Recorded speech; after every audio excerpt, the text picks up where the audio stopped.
We're at the Fiber Broadband Association's Fiber Connect 2021. Gary Bolton, you have talked about this time being special and kind of unprecedented in terms of where things are going with fiber. Why don't you expand on that?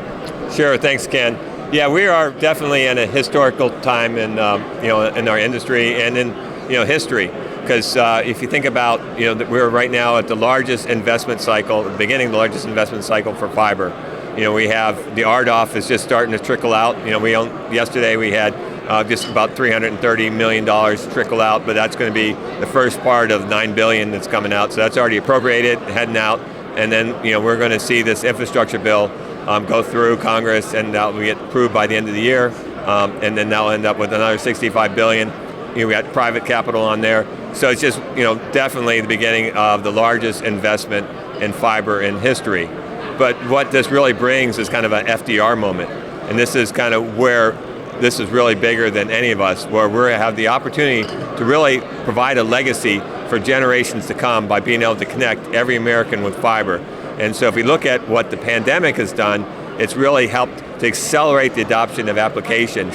And so I think this is just going to be able to go faster and faster and faster. And so we really can't even imagine what the future is going to bring. But what we do know is that we're going to have this huge capital investment. The whole industry is rallied. We see that here at our conference. I mean, we sold out. Everybody's super excited. All the energy here. We're back in business. We're ready to start building out a lot of fiber. Well, and you had Marsha Blackburn, Senator Marsha Blackburn here, and she was also extolling the benefits of fiber, and it also seems very bipartisan on that comment on that. So the White House called me in April 1st to talk about, President Biden was going to, propose $100 billion, which was our ask for fiber to really do the job. And, so that was great. But, and the Democrats could have ramrodded this through. We could have gone through reconciliation. So they have a path to do it on their own. But we didn't want that. And so we really, brought all our members, went to all the Republican offices. And what we found is there's great bipartisan support for broadband. And we really pushed on them to say, this has to be a bipartisan effort. I mean, every community, every American needs broadband. This is about economic development, it's jobs, it's about digital equity, and really the societal benefits that only fiber can deliver. And so, it's really important that, we don't want this ping pong between administrations. We need everybody to be locking arms on this. And, the Republicans, both sides of the aisle, have stepped up. And so that's why we really believe that this thing's going to go through, and it's going to be amazing. And we're at the beginning of something really amazing. Well, and I ran into Michael Render, and what I didn't realize is we're already at 54 million homes passed with fiber these days. That's right. We're about 40% of the country's connected. But if you think about from a digital equity perspective, the people who need it most, rural communities, because, everybody saw in the pandemic, you went online schooling, you work from home.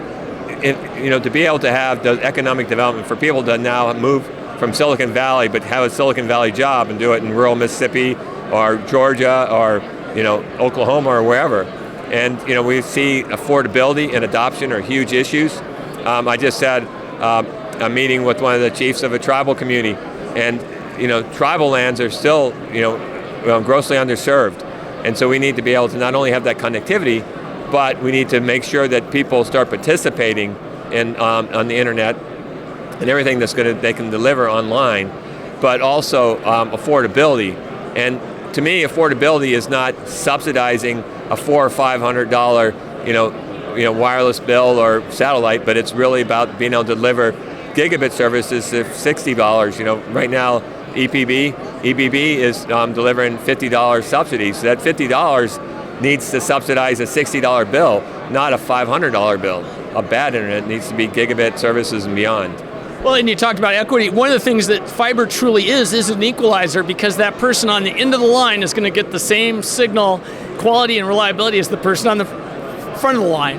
Well, absolutely, and that's the digital equality is really important. In my side gig, I'm a professor at the university. We did a diversity, equity, and inclusion study and took all the census data, did a triple regression analysis, and it came out to three things. First, if you're over 30% of your income went towards rent, if you had limited access to computers and internet, and you didn't have advanced education like a 4-year degree. And so what that really boils down to is if you're in a subsidized living and you don't have access to internet, you're not going to be able to have that things, and then you're in this generational poverty cycle.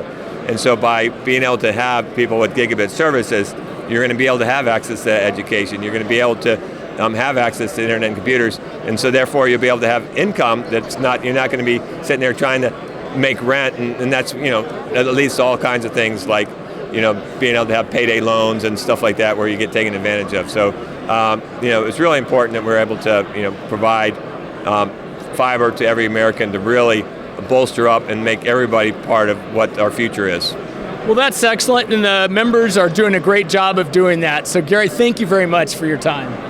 Thank you, Ken. Appreciate it. Always good seeing you.